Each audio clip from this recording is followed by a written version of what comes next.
భక్తివన్ ప్రేక్షకులకు నమస్కారం. సుబ్రహ్మణ్యేశ్వర స్వామి ఈ శక్తి గురించి ఎంత మాట్లాడుకున్నా తక్కువే. స్వామిని మనస్ఫూర్తిగా భక్తి శ్రద్ధలతో ఎవరైతే ఆరాధిస్తారో, నమ్ముకుని ఒక్క నమస్కారం పెడతారో వారిని స్వామివారు ఎప్పుడూ విడిచిపెట్టరు. అందుకేనేమో ఇంకా ఒక చిలుక రూపంలో కిలి గోపురంపై ఎగురుతూ ఒక మహాభక్తుడు పాటలు పాడుతూ ఉంటాడు. మనం వినగలుగుతామా? బహుశా కలియుగంలో మనకంత శక్తి లేదేమో, కానీ ఆ మహాభక్తుని పాటలు నేటికి సుబ్రహ్మణ్యేశ్వర స్వామి వింటూనే ఉంటారు. ఇంతకీ అలా ఎక్కడ వింటారు అంటే ఒక్కసారి మనం అరుణాచలం వెళ్ళిపోవాలి. అక్కడ అరుణాచలంలో ఆ ప్రధాన ఆలయం ఏదైతే ఉంటుందో ఆ ఆలయం లోపలికి వెళ్ళిన వెంటనే అక్కడ ఒక సుబ్రహ్మణ్యేశ్వర స్వామి ఆలయం ఉంటుంది. మనందరికీ తెలిసిందే. ఆ ఆలయ గోపురాన్ని కిలి గోపురం అంటారు. అక్కడికి నేటికి ఒక మహాభక్తుడు పక్షి రూపంలో, ఇంకా చెప్పాలి అంటే చిలుక రూపంలో వచ్చి చక్కగా కీర్తనలు, పాటలు, పద్యాలు, శ్లోకాలు చెప్తూనే ఉంటాడట. ఎంతో ఇష్టంతో స్వామివారు వింటూనే ఉంటారు. మరి ఎందుకలా? దీని గురించి మనం మాట్లాడుకోవాలి కదా. పూర్వం అరుణగిరినాథర్ అనే ఒక వ్యక్తి ఉండేవారు. సంస్కారం నేర్చుకున్నారు, చక్కగా పండితుల్లాగా విద్య అంతా నేర్చుకున్నారు. కానీ మధ్యలో సహవాస దోషం అని అంటూ ఉంటాం కదా. కాబట్టి చెడ్డవాళ్లతో మాట్లాడటం, తిరగటం, మొత్తానికి జీవితం అంతా కూడా అది అయోమయ అవస్థ అయిపోయిందనమాట. కాబట్టి ఆ వ్యక్తి చెడ్డ పనులు చేయడం మొదలుపెట్టారట.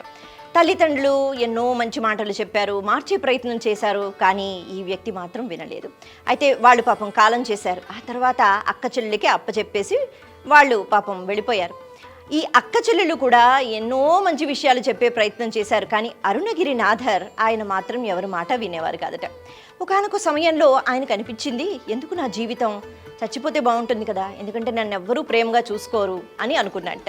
పైగా అప్పటికీ చాలా దోషాలతో కూడుకున్న ఆయన జీవితం ఆయనకు ఒక్కసారి గుర్తుకు వచ్చింది. ఇంకా నేను ఎందుకు బ్రతకటం అని అనుకున్నాడు. కాబట్టి చచ్చిపోతాననుకున్నాడు.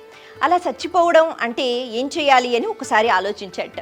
కాబట్టి అరుణాచల పుణ్యక్షేత్రం, ఆ పుణ్యక్షేత్రం లోపల సుబ్రహ్మణ్యేశ్వర స్వామి వారి యొక్క ఆలయం, అక్కడ స్వామివారు ఎక్కడైతే లోపల గర్భగుడిలో కొలువు తీరి ఉంటారో ఆ పై గోపురానికి ఎక్కి అమాంతంగా దూకేశాట.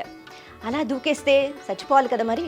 కానీ సుబ్రహ్మణ్యేశ్వర స్వామి ఆ భక్తుణ్ణి, అంటే భక్తుడు అయ్యాడా, తర్వాత అవుతాడుగా, భగవంతుడికి తెలుసు ఎవరు మహాజ్ఞానులో, లేకపోతే ఎవరిని ఎలా తరింప చెయ్యాలో. కాబట్టి ఈ వ్యక్తిని అలా చక్కగా ఇలా చేతులతో పట్టుకున్నట్ట. అలా పట్టుకుని బ్రతికించాట. ఈ వ్యక్తి సుబ్రహ్మణ్యేశ్వర స్వామి అనుగ్రహాన్ని పొందాడు, తెలుసుకున్నాడు. ఇంకా చెప్పాలి అంటే స్వామివారి యొక్క ఆ స్పర్శ తగిలిన వెంటనే విపరీతమైన పాండిత్యం అలా పుట్టుకొచ్చింది. అలా ఓకగా అప్పటికప్పుడు అలా చూస్తూ స్వామివారిని ఎన్నో ఎన్నో పద్యాలు, శ్లోకాలు పాడుకున్నట్ట. అక్కడి నుంచి తన జీవితంలో ఒక గొప్ప మలుపు. చక్కగా అక్కడే కూర్చుని ప్రతిరోజు స్వామివారిని దర్శించుకుంటూ, ఇంకా చెప్పాలి అంటే అంటుంటారు కదా, మనకి కొన్ని కథల్లో వింటూ ఉంటాం, స్వామివారు కనిపిస్తూ ఉంటారు. కేవలం సుబ్రహ్మణ్యేశ్వర స్వామి అని కాదు, కొన్ని భగవత్ స్వరూపాలు కొంతమంది భక్తులతో నేరుగా వచ్చి మాట్లాడుతూ ఉండేవారు. వెంకటేశ్వర స్వామి ఎన్నో రోజుల వరకు మాట్లాడుతూ ఉండేవారుగా, అలా అనమాట. అలా నిత్యము భక్తి శ్రద్ధలతో స్వామి నువ్వే నన్ను కాపాడావు, బ్రతికించావని ఎన్నో అద్భుతమైన రచనలు చేస్తూ ఉన్నారు. మరి వారి గురించి అక్కడ ఆస్థాన రాజు ఎవరైతే ఉంటారో ప్రౌఢదేవరాయలు అని అంటారు, వారికి తెలిసిందట. కాబట్టి వారేం చేశారు, ఈయన్ని ఆహ్వానించారు. ఆహ్వానించిన తర్వాత ఈయన్ని ప్రధాన కవిగా అక్కడ చేశారట. అయితే అప్పటికే ఒక జైనుడు ఉంటూ ఉండేవాడు ప్రధాన కవిగా, అంటే ఆస్థాన కవిగా. ఆయన్ని తీసేసి ఇన్ని పెట్టారట. మరి ఇంతేనా? కాదు, మహారాజు కూడా మంచి భక్తుడు అక్కడ ఈశ్వరుడికి, అలాగే సుబ్రహ్మణ్యేశ్వర స్వామికి. కాబట్టి ఒకరోజు ఈ భక్తుణ్ణి, అంటే అరుణగిరినాథన్ని పిలిచి అంటారట, ఏమయ్యా, ప్రతిరోజు స్వామివారితో మాట్లాడతావుగా, అప్పుడప్పుడు చూస్తూ ఉంటావుగా, మరి నాకు కూడా ఒక్కసారి స్వామి దర్శనం చేయించువా అని అడుగుతారట. దానికి మహారాజు గారు కాదుగా, మరి వద్దనకూడదు. అయితే అరుణగిరినాథన్ అంటారు, మహాప్రభో నేను చూపిస్తాను, కానీ బహుశా మీరు చూస్తే ఆ శక్తి ఏదైతే ఉందో దాన్ని మీరు తట్టుకోలేరు. అప్పుడు మీ కళ్ళు ఏవైతే ఉంటాయో అవి కాలిపోతాయి, కళ్ళు పోతాయి.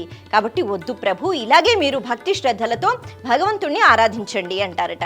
మరి ఆయన చూస్తే పోవు కదా, ఆయన మహాభక్తుడు, స్వామివారు స్వయంగా అనుగ్రహాన్ని ఇచ్చారు. అయితే రాజుగారు మాట వినలేదు. ఆయన అంటారు, ఒక్కసారి స్వామి దర్శనం చేసుకున్న తర్వాత కళ్ళు పోవడం ఏమిటి, ప్రాణం పోయినా పర్వాలేదు, కానీ నేను మాత్రం చూడాలి అనుకున్నారట. సరే అయితే మీరు ఇంతగా చెప్తున్నారు కాబట్టి పదండి రండి అని నేటికి మనం సుబ్రహ్మణ్యేశ్వర స్వామి ఆలయం ఏదైతే చూస్తూ ఉంటామో అరుణాచలంలో ఆ లోపలికి తీసుకుని వెళ్ళి అక్కడ సుబ్రహ్మణ్యుణ్ణి మనస్ఫూర్తిగా ప్రార్థన చేశారట అరుణగిరినాథర్. ఇంకేముంది, నరసింహస్వామి ఏ రకంగా అయితే స్తంభం నుంచి బయటికి వస్తారో అలాగే ఆ ఆలయంలో ఉన్న ఒక స్తంభం నుంచి సుబ్రహ్మణ్యుడు చక్కగా బయటికి వచ్చి దర్శనమిస్తారు. ఎవరి కోసం అంటే మహారాజు గారి కోసం. అయితే మరి నిజంగానే మహారాజు గారు తట్టుకోగలిగారా? లేదు కదా. కాబట్టి వెంటనే ఆయన కళ్ళు కాలిపోయాయట. అయ్యో, మహారాజు గారు ఇంత ప్రీతితో ప్రేమతో నేను ఏమైపోయినా పర్వాలేదు కానీ స్వామిని చూడాలి అనే భక్తితో వచ్చాడు కదా స్వామి, ఆయనకి కళ్ళు తిరిగిచ్చేయి అని మళ్ళీ ఈయనే ప్రార్థన చేశారట. మళ్ళీ వేడుకున్నారట. ఎప్పుడు వేడుకున్నా అద్భుతమైన పాండిత్యం ఆయనకి సొంతం కదా.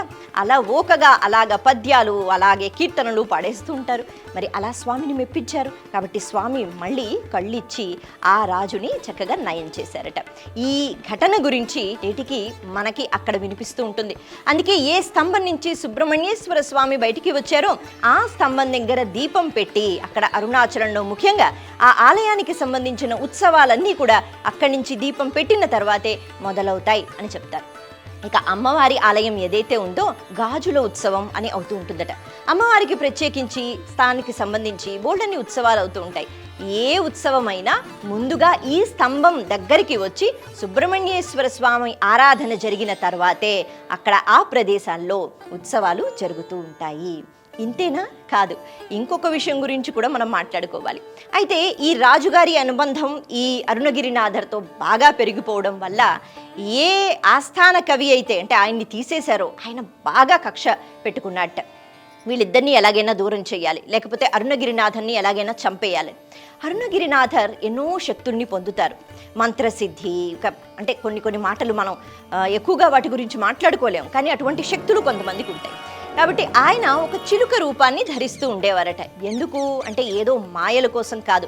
ఆయన ఎక్కడికో ఎగిరి అక్కడ పారిజాత పుష్పాలు తెచ్చి ప్రతిరోజు సుబ్రహ్మణ్యేశ్వర స్వామి ఆరాధన చేసేవారు, అంటే స్వామికి నివేదించేవారు.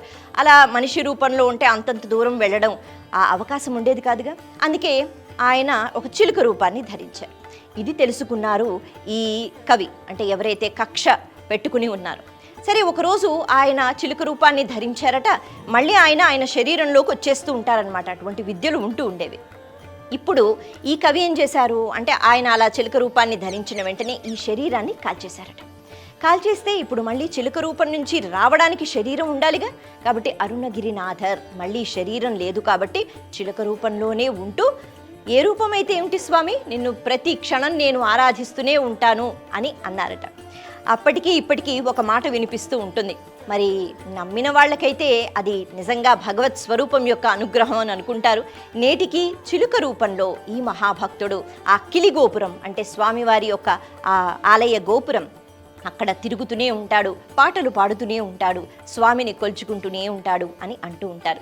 ఇటువంటి కథలు మనకి వినిపిస్తూ ఉంటాయి. కాబట్టి సుబ్రహ్మణ్యేశ్వర స్వామి అంటే కేవలం జ్ఞానం ఇవ్వడము అనే కాకుండా శాశ్వత ఆనందాన్ని, పరమ సుఖాన్ని భక్తులకు ఇచ్చి వాళ్ళని దగ్గరగా తీసుకుని చాలా ప్రేమగా చూసుకుంటూ ఉంటారు. కాకపోతే మనం ఒక్కసారి సుబ్రహ్మణ్యేశ్వర స్వామిని ప్రేమతో భక్తితో ఆరాధించగలగాలి. ఇలాంటి విశేషాల కోసం నిత్యం చూస్తూ ఉండండి భక్తి1. మరి మీరు సబ్స్క్రైబ్ చేయకపోతే వెంటనే సబ్స్క్రైబ్ చేసుకోండి. ధన్యవాదాలు.